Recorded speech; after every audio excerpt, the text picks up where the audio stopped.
사도 바울에 의해 기록된 빌립보서 4장 13절은 많은 그리스도인들이 즐겨 암송하는 구절입니다. 내게 능력 주시는 자 안에서 내가 모든 것을 할 수 있느니라.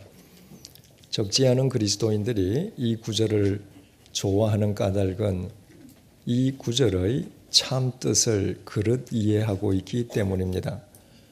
이 구절은 흔히 오해하듯이 주님의 능력 안에서는 자신이 원하는 것은 무엇이든 할 수 있다는 의미가 결코 아닙니다. 사도 바울은 먼저 빌립보서 4장 11절을 통해서 이렇게 증언했습니다. 표준 새 번역으로 읽어드리겠습니다. 내가 궁핍해서 이렇게 말하는 것이 아닙니다. 나는 어떤 처지에서도 스스로 만족하는 법을 배웠습니다. 사도 바울은 주님의 증인으로 살아가기 위해서 누구보다도 더 많은 박해와 고난을 당한 사람이었습니다. 그렇지만 바울은 아무 생각 없이 그저 되는 대로 사는 사람이었던 것은 아니었습니다. 사도 바울은 말할 수 없이 어려운 상황 속에서도 자신이 배워야 할 것을 반드시 배워가는 사람이었습니다. 사람이 배우려는 마음만 있으면 이 세상 그 누구, 그 무엇 하나 스승 아닌 것이 없습니다. 사도 바울이 바로 그런 사람이었습니다. 바울은 어떤 상황을 만나든 항상 그 상황 속에서 스스로 만족하는 법을 배워갔습니다. 모든 욕심이 스스로 만족할 줄 모르는 탐욕에서부터 시작된다는 사실을 사도 바울은 정확하게 알고 있었던 것입니다. 사도 바울이 우리말로 배우다는 의미로 사용한 헬라어 동사 만타노는 배우되 단순한 배움이 아니라 그 배움을 자신의 습관이 되게 하는 배움을 뜻합니다. 사도 바울은 어떤 상황 속에서든 항상 스스로 만족하는 법을 배우되 그것이 자신의 습관이 될 수 있게끔 그 배움을 반복해서 자기 몸에 익히는 사람이었습니다. 그리고 빌립보서 4장 12절은 이렇게 이어지고 있습니다. 나는 비천하게 살 줄도 알고 풍족하게 살 줄도 압니다. 배부르거나 굶주리거나 풍족하거나 궁핍하거나 그 어떤 경우에도 적응할 수 있는 비결을 배웠습니다. 사도 바울은 풍족한 여건 속에서도 교만에 빠지지 않고 비천에 처했을 때에도 비굴해지지 않는 비결을 배웠음을 다시 말해서 어떤 상황 속에서든 스스로 만족하는 법을 배웠음을 다시 한번 강조하고 있습니다. 바울이 어떤 상황 속에서든 배워 몸에 익힌 것을 한마디로 표현한다면 어떤 상황이든 피하지 않고 그 상황을 배우는 법을 배워 익혔다는 의미입니다.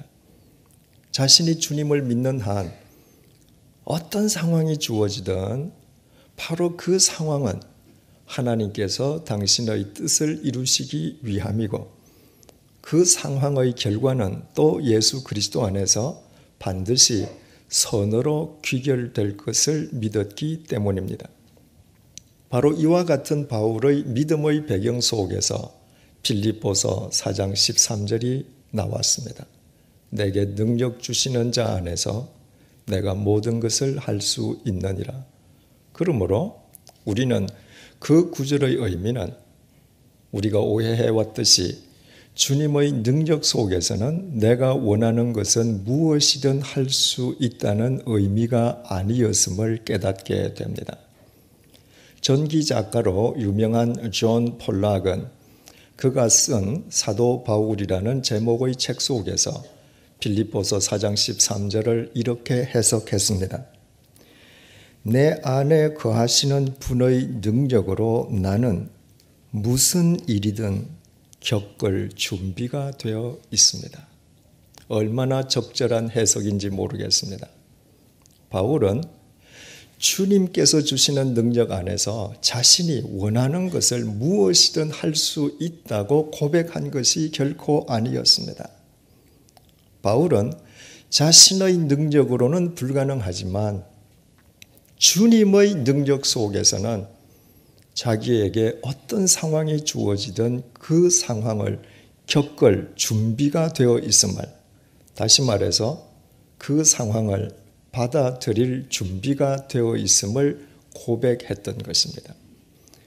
주님께서 주시는 모든 상황 속에서 주님의 뜻이 이루어지기 마련이고 주님께서 주시는 모든 상황은 반드시 선으로 귀결된다는 사실을 자신의 삶으로 배워 몸에 익히고 있었기 때문입니다. 그래서 사도 바울은 주님을 위해서 참수형을 당해야 하는 상황도 기꺼이 받아들였고 그와 같은 사도 바울을 통해서 주님께서는 인류의 역사를 새롭게 하셨습니다. 사도 야고보를 참수에 처했던 헤롯 아그리빠는 내친김에 사도들 가운데에 우두머리 격이었던 사도 베드로마저 죽여버리려고 했습니다. 이방 혈통인 이두메 인으로서 유대인의 왕좌를 차지한 헤롯 아그리빠였던지라 그렇게 해서라도 유대인의 환심을 사서 자신의 왕좌를 지키기 위함이었습니다. 그러나 그때는 마침 무교절이 시작될 때였습니다. 무교절 기간 동안에는 재판이나 처형을 엄금하는 유대인들의 관습을 지켜주기 위해서 헤롯 아그리빠는 무교절이 끝나기까지 베드로를 감옥 속에 가두어 두었습니다. 헤롯 아그리빠는 4명이 한 조인 4조로 하여금 감방에 갇힌 베드로를 감시하게 했습니다. 베드로 단 한 사람을 감시하기 위해서 군사 16명을 동원한 것입니다. 그 상황 속에서 교회가 무엇을 했었는지는 본문 5절이 밝혀주고 있습니다. 이에 베드로는 옥에 갇혔고 교회는 그를 위하여 간절히 하나님께 기도하더라. 사도 야고보가 참수형을 당했고 사도 베드로마저 참수형을 당하기 직전의 상황 속에서 교회가, 다시 말해서 교인들이 할 수 있는 일이라고는 하나님께 기도하는 것밖에 없었습니다.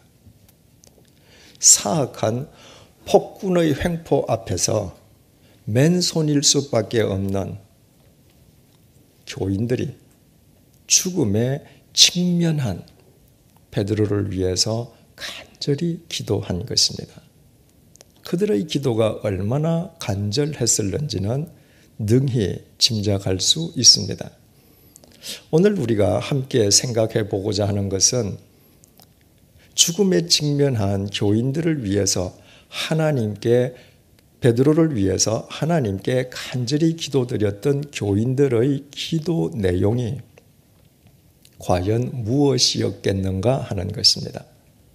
두말할 것도 없이 죽음에 직면한 베드로를 살려달라고 기도했다고 쉽게 생각할 수 있습니다.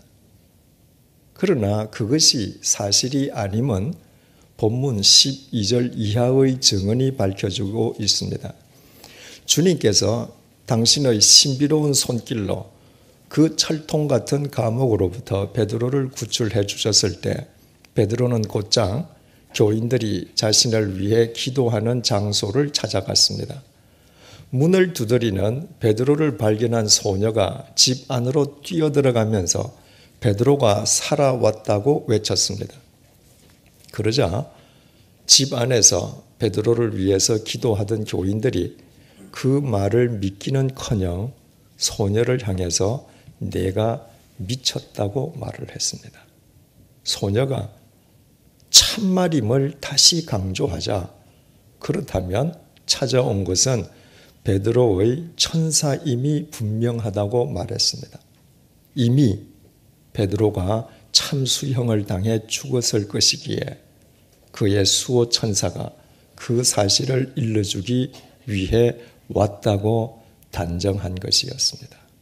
이처럼 죽음에 직면한 베드로를 위해서 간절히 기도하던 교인들 가운데에 베드로가 살아서 돌아왔다는 사실을 믿는 교인은 단 한 사람도 없었습니다.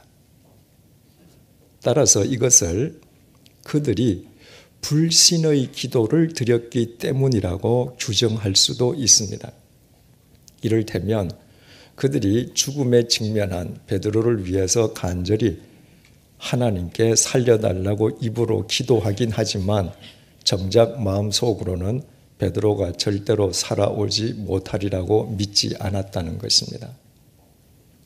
만약 그것이 사실이라면 그와 같은 그들의 불신의 기도를 굳이 오늘의 본문 속에 기록할 가치나 필요가 있었겠습니까? 하나님께서 단지 그들의 기도가 불신의 기도라는 사실을 강조하시기 위해서 성경 속에 그들의 이야기를 기록하게 하셨겠습니까? 만약 누군가가 그렇다고 말한다면 그 사람은 본문 속 교인들의 믿음을 모독하는 사람입니다. 초대교회를 이루고 있던 본문 속 교인들은 자신들을 배교자로 간주하는 유대 교인들의 대박해 속에서 매일 자신들의 목숨을 걸고 주님을 쫓던 사람들입니다. 그들은 자신들의 모든 소유를 내어놓고 모두 함께 사용하는 유무상통의 삶을 살던 사람입니다. 더욱이 그들은 주님의 말씀을 자신들의 삶으로 실천하던 사람들이었습니다. 한마디로 그들은 진짜 예수쟁이였습니다. 진짜 예수쟁이였던 그들이 입으로는 베드로를 살려달라고 기도하면서도 마음속으로는 베드로가 살아오리라고 믿지 않았다고 생각하는 것은 전혀 사리에 닿지 않습니다. 그렇다면 죽음에 직면한 베드로를 위해서 그들이 하나님께 간절히 기도했던 내용은 도대체 무엇이었겠으며 또 베드로가 살아서 돌아왔다는 소녀의 말을 그들이 믿지 못했던 이유는 무엇이었겠습니까?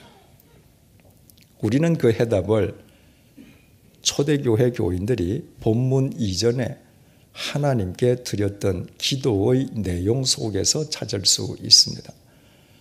베드로가 처음으로 투옥되었던 것은 사도행전 4장에서의 일이었습니다. 베드로와 요한이 성전 미문 앞에서 구걸하던 안전뱅이를 예수 그리스도의 이름으로 낫게 해주고 또 예수님께서 부활하셨다고 증언함으로 인해서 유대교 지도자들에 의해 투옥된 것이었습니다. 유대교 지도자들은 이튿날 두 사도를 불러내어서 다시는 예수의 이름을 입 밖에도 내지 말라고 위협한 뒤에 그들을 풀어주었습니다. 풀려난 두 사도는 곧장 교인들에게 가서 자초지종을 설명했고 사도들과 교인들은 모두 한 마음이 되어 하나님께 기도드렸습니다. 그 기도의 내용이 사도행전 4장 28절에서 30절에 기록되어 있습니다. 주여, 이제도 그들의 위협함을 굽어보시옵고 또 종들로 하여금 담대히 하나님의 말씀을 전하게 하여 주시오며 손을 내밀어 병을 낫게 하시옵고 표적과 기사가 거룩한 종 예수의 이름으로 이루어지게 하옵소서. 초대교회 교인들이 하나님께 드렸던 기도의 요지는 세 가지였습니다. 첫째로 박해자들의 위협을 굽어 살펴달라는 것이요. 둘째, 하나님의 말씀을 담대히 전하게 해달라는 것이요. 마지막으로는 예수 그리스도의 이름으로 병자를 낫게 하고 표적과 기사가 드러나게 해달라는 것이었습니다. 우리는 이 기도 속에서 이상한 점을 발견하게 됩니다.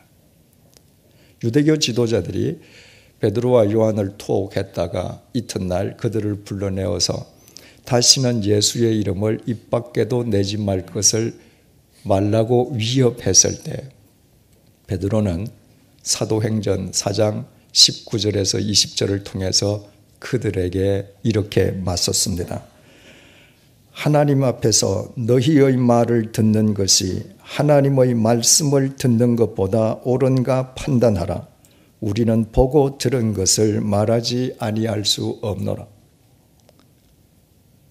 베드로는 유대교 지도자들의 위협을 전혀 위협으로 받아들이고 있지 않았습니다. 게다가 베드로는 이미 담대하게 하나님의 말씀을 전하고 있었습니다. 예수 그리스도를 죽음에 몰아넣은 유대인들과 유대교 지도자들을 앞에 놓고 너희가 십자가에 못 박아 죽인 예수를 하나님께서 다시 살리셨다고 그들을 질타했습니다. 그보다 어찌 더 담대히 하나님의 말씀을 전할 수 있겠습니까? 그뿐이 아니었습니다. 베드로와 요한은 성전 미문 앞에서 구걸하던 안전뱅이를 예수 그리스도의 이름으로 치유시켜 주었습니다. 태어난 이래 40여 년 동안 단 한 번도 일어서 본 적이 없었던 선천성 안전뱅이를 예수 그리스도의 이름으로 낫게 해준 것이었습니다. 그렇다면 그보다 더 큰 표적과 기사가 어디에 있겠습니까? 이상 말씀드린 일들은 아득히 먼 옛날에 일어났던 과거의 이야기가 결코 아니었습니다.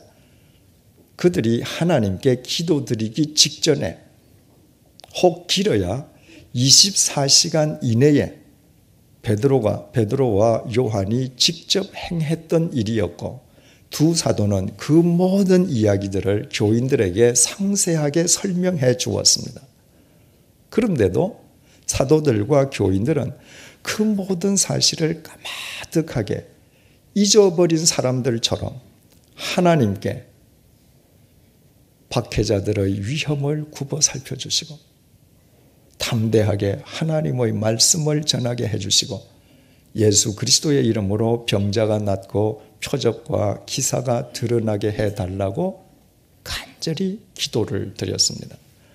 그들이 조금 전의 일조차 기억하지 못하는 바보와 천치가 아닌 다음에야 그들이 하나님께 기도드렸던 그 기도의 참되고도 심오한 의미를 우리는 깨달을 수 있게 됩니다. 그들은 박해자들의 위협 속에 살면서도 박해자들의 위협을 피하게 해달라거나 더 이상 위협이 없는 편안한 삶을 살게 해달라고 단 한 번도 기도하지 않았습니다. 박해자들의 위협이 있지만 그 위협 속에 살아가는 자신들을 굽어 살피시는 주님의 능력 속에서 어떤 상황 속에서든 주님의 증인으로 살 수 있게 해달라고 기도드렸습니다. 자신들의 삶 앞에 어떤 상황이 펼쳐지든 그 상황을 믿음으로 받아들이고 그 모든 믿음 속에서 진정한 그리스도인으로 살아갈 수 있기 위해 기도드렸던 것이었습니다. 자신들에게 주어지는 모든 상황 속에는 하나님의 뜻이 있다는 사실을 그들 역시 자신들의 삶으로 배우고 몸으로 익힌 사람들이었기 때문이었습니다.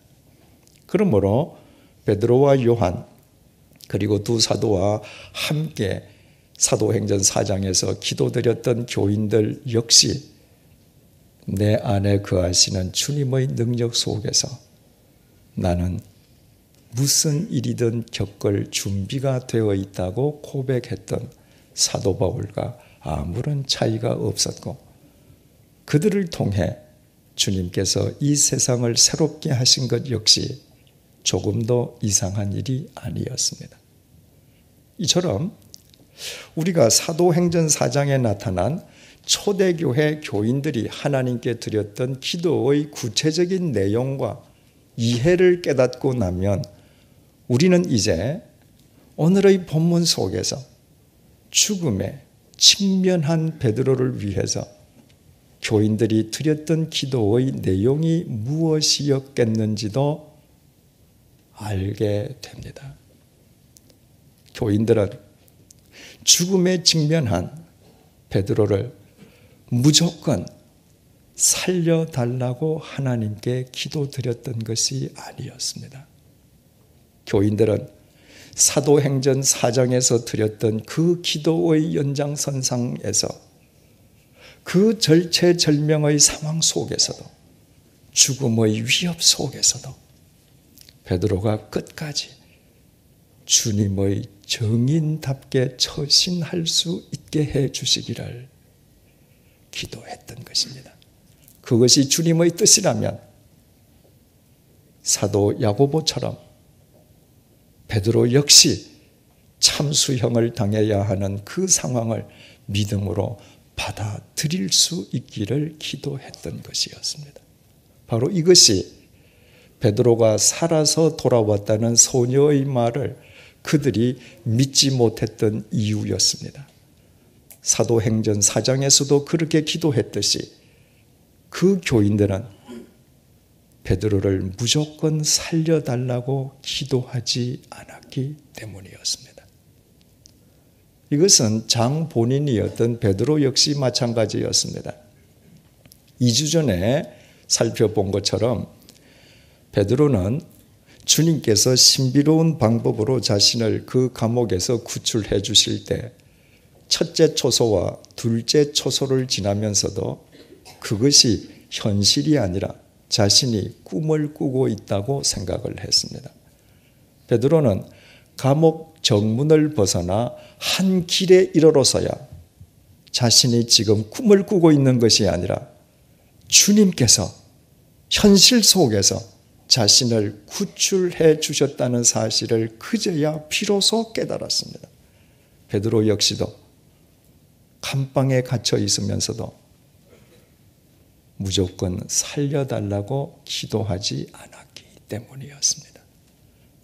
베드로 역시 사도 야고보처럼 참수형을 당해야 하는 그 상황을 믿음으로 받아들이고 있었던 것입니다.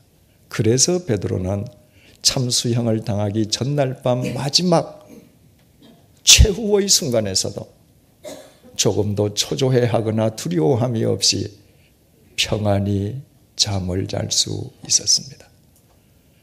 자신이 주님을 믿는 한 주님께서 주시는 참수형의 상황을 받아들인다 할지라도 자신이 믿는 주님께서 주님의 영원한 생명으로 자신을 영원토록 책임져 주실 것을 확신했기 때문입니다. 우리는 새신자반을 통해서 믿음은 순종이라고 배웠습니다. 사람들은 순종이라고 하면 주님의 말씀에 대한 순종만을 생각합니다. 그러나 그리스도인들의 순종은 주님의 말씀에 대한 순종은 말할 것도 없고 반드시 주어진 상황에 대한 순종을 포함합니다. 하나님께서는 우리의 삶을 통해서 역사하시는 분이시고 우리의 삶은 구름 위에서 이루어지는 것이 아니라 우리에게 주어진 현실의 상황 속에서 엮어지기 때문입니다. 그래서 참된 믿음은 주어지는 상황을 피하려 하는 것이 아니라 어떤 상황이 주어지든 그 상황을 믿음으로 받아들이는 것입니다. 내게 주어진 모든 상황은 그 속에서 하나님의 뜻이 이루어지고 그 과정 속에서 나를 새롭게 빚으시려는 하나님의 은총의 선물이기 때문입니다. 그래서 바울도 베드로도 본문의 교인들도 주어지는 모든 상황을 믿음으로 받아들였고 또 믿음으로 받아들이기 위해서 기도했습니다. 바로 그것만이 유한한 자신을 뛰어넘어 영원한 믿음의 길에 이르는 유일한 길이기 때문입니다. 호스피스 운동의 선구자인 엘리자베스 퀴블러 로스 여사가 쓴 인생 수업이라는 책 속에는 교통사고를 당한 한 여성의 의미 있는 이야기가 소개되고 있습니다. 그녀는 주말에 고속도로를 달리고 있었는데 앞 자동차가 갑자기 급정거하는 바람에 그녀 역시 급 브레이크를 밟으면서 반사적으로 백미러를 쳐다보았습니다. 자기 뒤를 뒤따르던 자동차는 그때 운전자가 한눈을 팔고 있는지 급정거하려는 생각 없이 자기를 향해 돌진해오고 있었습니다. 한순간에 대형 충돌 사고가 일어나면서 자기 자신이 죽음에 처할 위기의 상황이었습니다. 그녀는 눈을 감고 크게 숨을 쉰 뒤에 핸들을 꽉 잡고 있던 두 손을 내려놓았습니다. 바로 그 돌발적인 상황에 자기 자신도 모르게 자신을 맡기고 그 상황을 받아들인 것이었습니다. 그와 동시에 땅이 뒤흔들리는 것과 같은 큰 충격을 느끼면서 그녀는 정신을 잃었습니다.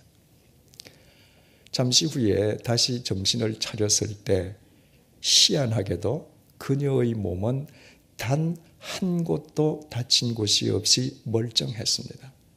앞 자동차와 뒷 자동차는 박살이 났고 두 운전자들은 모두 중상을 입었습니다. 그녀의 자동차도 마치 종이장처럼 구겨져 있었는데 그녀의 몸만은 멀쩡했습니다. 현장에 출동한 경찰관은 사고가 일어날 당시에 그녀가 핸들을 꽉 잡고 있던 두 손을 놓고 긴장을 푼 채 그 돌발 상황에 자기 자신을 자연스럽게 맡긴 결과라고 했습니다. 교통사고가 갑작스럽게 일어날 때에 핸들을 꽉 잡고 몸이 긴장할수록 더 심한 중상을 입게 된다는 것이었습니다. 그 큰 사고를 경험한 뒤에 그녀는 인생을 대하는 태도가 달라졌을 뿐만 아니라 귀중한 인생 교훈을 얻었습니다. 주어지는 상황을 피하려 하는 것이 아니라 주어지는 상황을 받아들일 때 도리어 자기 삶의 의미가 새로워지고 자신의 인생이 더 성숙해진다는 교훈이었습니다. 시편 37편 5절에서 6절 말씀입니다. 내 길을 여호와께 맡기라. 그를 의지하면 그가 이루시고 내 의를 빛같이 나타내시며 내 공의를 정오의 빛같이 하시리로다. 우리가 우리 삶을 하나님께 맡기고 하나님께 의지하기만 하면 우리의 삶을 통해 하나님의 뜻이 이루어지고 우리의 의와 공의가 마치 한낮의 햇살처럼 빛나게 된다는 말씀입니다. 대체 우리가 하나님께 우리 자신을 맡긴다는 것, 또 하나님께 우리 자신을 의지한다는 것은 무엇을 의미합니까? 그것은 주어지는 상황을 받아들이는 것을 의미합니다. 내 삶에 주어진 상황을 받아들이려 하지 않고 하나님께 나를 맡기고 하나님을 의지하는 길은 이 세상 그 어디에도 있을 수 없습니다.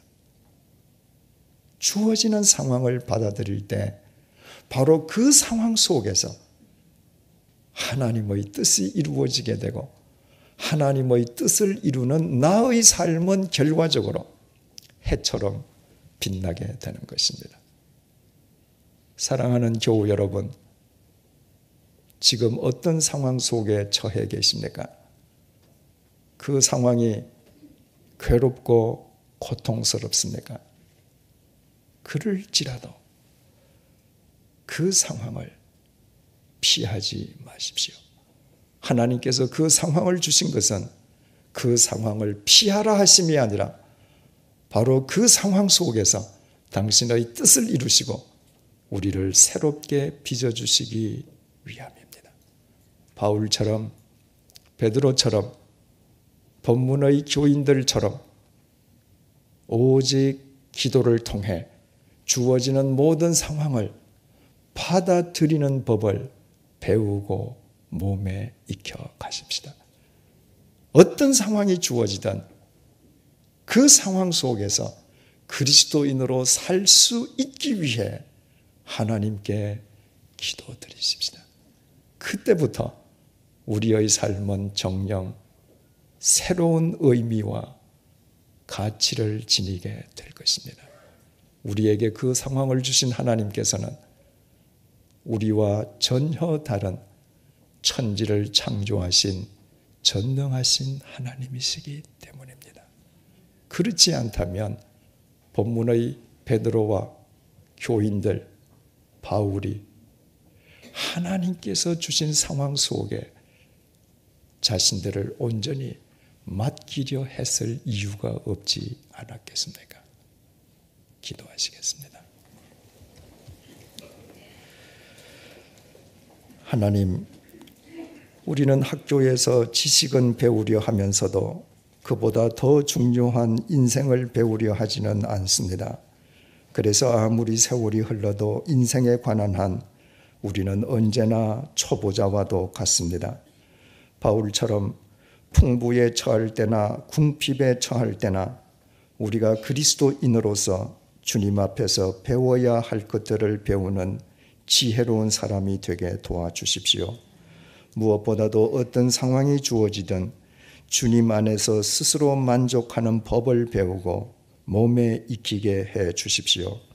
우리에게 주어지는 모든 상황은 하나님께서 돌 같은 우리를 정금같이 새롭게 빚으시며 하나님의 뜻을 우리의 삶 속에 이루시기 위해 우리에게 베푸시는 하나님의 은총의 선물임을 잊지 말게 해 주십시오. 바울과 베드로처럼 본문의 교인들처럼 우리에게 주어지는 모든 상황을 기도를 통해 믿음으로 받아들이게 해 주십시오.